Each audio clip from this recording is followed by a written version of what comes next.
তো গাইস আজকে দেখো আমি এসে গেছি পাটুলি, আর পাটুলিতে এনভায়রনমেন্টটা দেখো এত সুন্দর, মেলাটা এত ভালো, কিছু বলার নেই। দেখো দেখতে পাচ্ছ, চলো এবার গেট থেকে ভেতরে যাওয়া যাক। আর রোডটা দেখো, রোডে গান চলছে, দেখো কি সুন্দর। তো মেলার গেটটা দেখো এতটাই সুন্দর যে কিছু বলার নেই। বাইরে থেকে এতটা সুন্দর লাগছিল যে মেলাটা কত সুন্দর হবে। 10 টাকা টিকিট কেটে ফাটাফাট আমরা ঢুকে পড়লাম। এই যে সিঁড়ি থেকে উঠে একদম ওপর থেকে ব্রিজ থেকে নেমে মেলার ভেতরে ঢুকে দেখি যে মেলার ভেতরে কোনো দোকানই বসেনি, দোকানগুলো পুরো ছিল ফাঁকা, মাঠটাও ছিল পুরো ফাঁকা।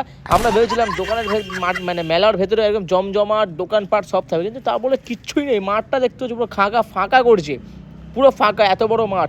আর এই পুরনো ব্যাগ 100 টাকা দামে বিক্রি হচ্ছে, এগুলো কারা কেনে? আর এই মেলার যে দোকানগুলো সব ফাঁকা, এই পুতুল বিক্রি হচ্ছে, কিচ্ছুই বিক্রি হচ্ছে না। আজকের আমাদের পুরো যাওয়াটা বৃথা। আর 10 টাকা টিকিট কেটে বাইরে এতটা হাইপ ক্রিয়েট করার মেলার ব্যাপার।